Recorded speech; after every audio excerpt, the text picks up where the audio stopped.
Hello बच्चों, आज हम इस वीडियो में हिंदी पढ़ेंगे और हिंदी में हम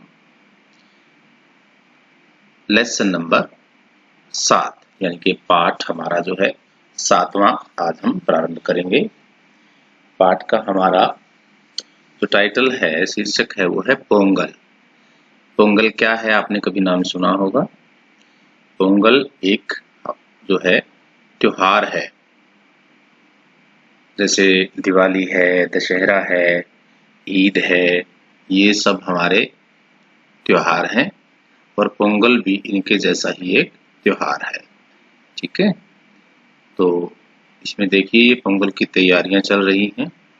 तो अब हम थोड़ा सा लेसन के बारे में शुरू करते हैं। किसान अत्यंत परिश्रमी व कर्मठ होता है। वह बहुत परिश्रम करता है, लेकिन उसका जीवन प्रकृति से जुड़ा रहता है। किसान जो खेती करने वाला होता है वो किसान होता है।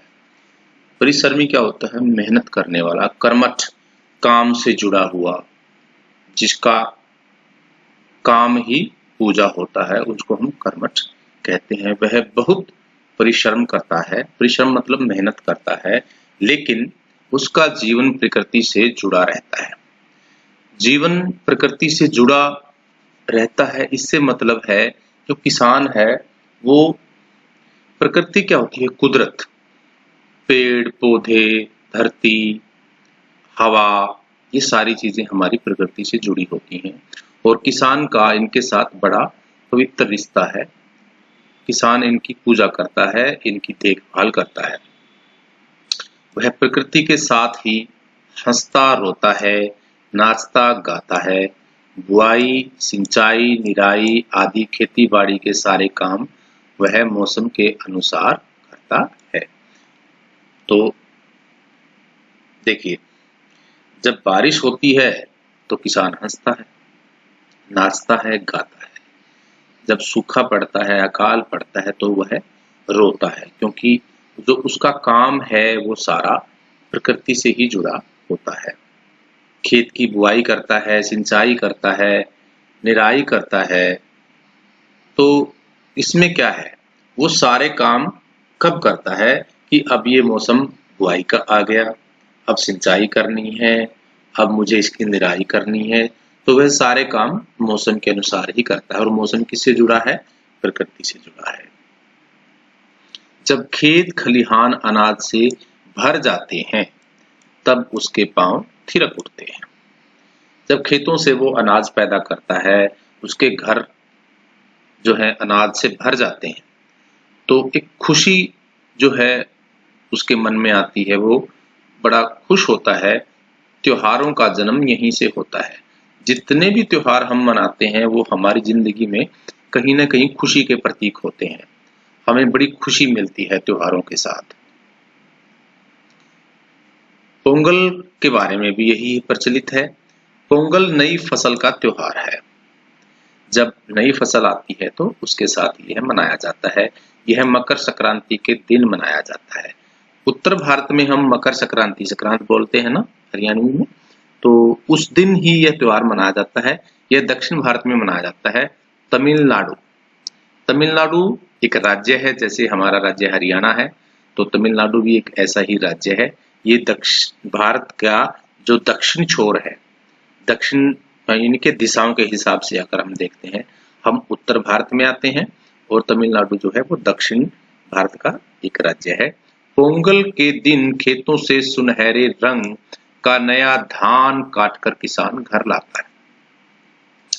धान समझते हो, चावल का ही एक रूप है। तो उस दिन क्या होता है, तो फसलों की कटाई हो जाती है और जो फसल है वो किसान घर लेकर आता है।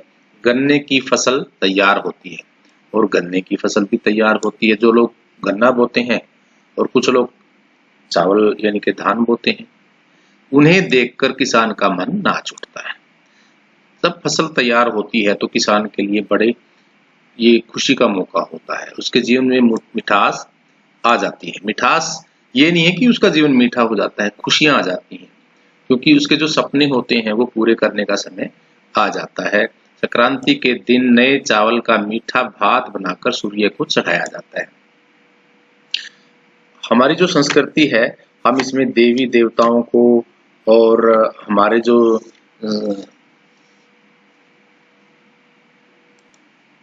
सूर्य को भात चढ़ाया जाता है। इससे हमारी जो संस्कृति है उसमें हम देवी देवताओं को भी अपने जो खुशियों का हिस्सा भेंट करते हैं। इस मीठे भात को पोंगल कहते हैं। जो मीठे चावल हम बनाते हैं देवताओं पर चढ़ाने के लिए प्रसाद के रूप में, तो इसी त्योहार को इसलिए इसका नाम क्या रखा गया? पोंगल। इसी त्योहार का नाम पोंगल पड़ा है। दक्षिण भारत में मीठे भात जो होते हैं, यानी कि चावल जो मीठे बनाते हैं, उनको पोंगल कहते हैं। तो इसी से इस त्योहार का नाम भी पोंगल पड़ गया है।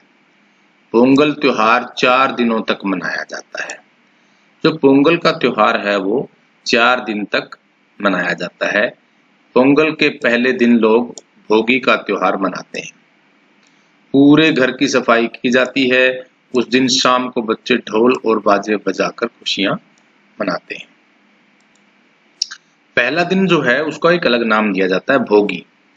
तो इसमें क्या होता है, लोग घरों की सफाई करते हैं और उसी दिन बच्चे जो हैं ढोल बजाते हैं, बाजे बजाते हैं, खुशियां मनाते हैं, नाचते हैं।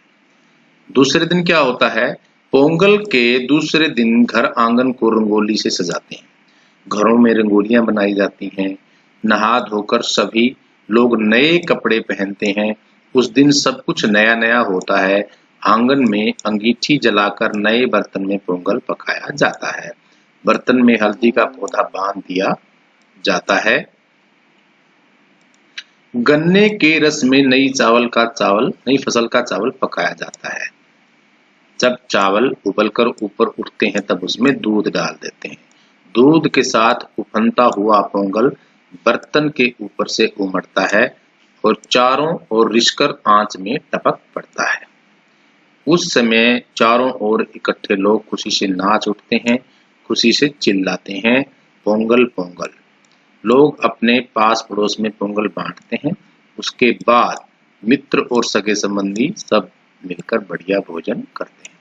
तो देखिए दूसरे दिन क्या होता है, वो जो नई फसल पक कर आती है उसी के जो चावल हैं उनसे भात बनाते हैं, पोंगल बनाते हैं।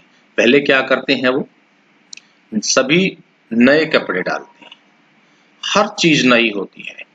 आंगन में अंगीठी जलाते हैं और नए बर्तन में ही पोंगल को पकाया जाता है। बर्तन में हल्दी का पौधा बांध दिया जाता है।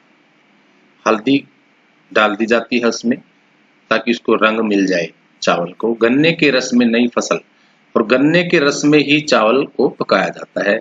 जब चावल उबलकर ऊपर उठते हैं, जब उसमें उबाला आ जाता है ना, तो चावल बर्तन से बाहर निकलते हैं, तो उसमें दूध डाल देते हैं और दूध का जो उफान आता है उसमें से वो पोंगल बर्तन से बाहर निकलने लगता है और चारों तरफ रिश्कर अंगीठी की जो आंच होती है, आग होती है, उसमें निकलने लगता है।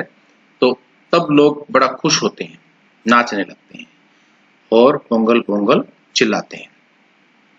उसके बाद जब वो भात बनकर तैयार हो जाता है, फिर उसको अपने पड़ोस में प्रसाद की तरह बांटते हैं और उसके बाद सारे इकट्ठे होकर मिलजुल कर भोजन करते हैं।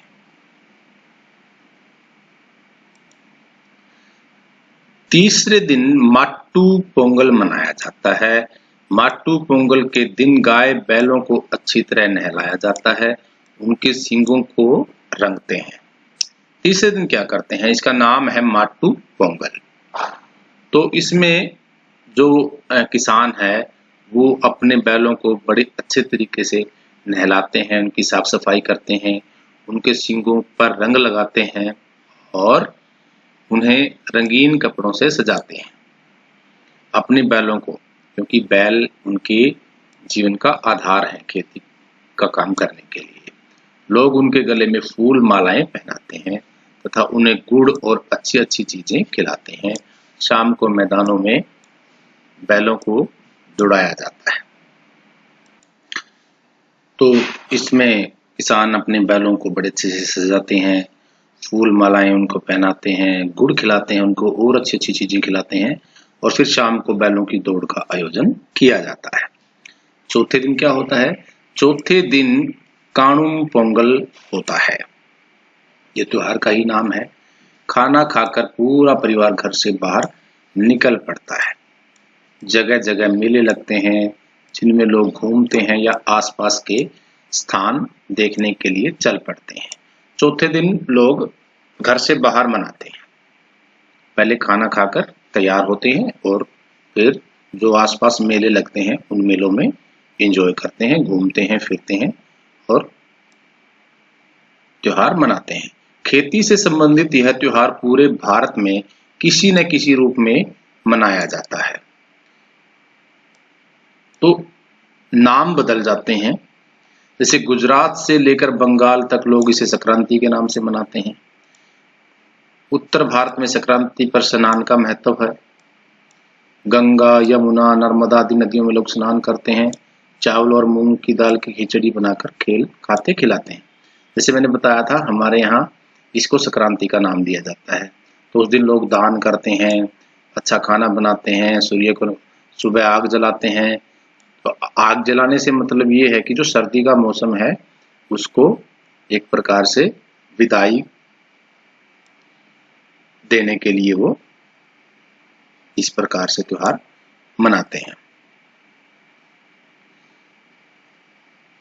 ये बच्चे रंगोली बना रहे हैं पिक्चर में। तो हमने ये लेसन कंप्लीट कर लिया है इस वीडियो में। कल से हम इसकी एक्सरसाइज करेंगे। तो आप इस लेसन को कम से कम 2 बार पढ़ेंगे और जो भी आपको समझ में नहीं आता है आप उसको अपने पेंसिल से अंडरलाइन करेंगे और मुझसे वो पूछ सकते हैं। इस वीडियो में इतना ही। Thank you. Have a nice day.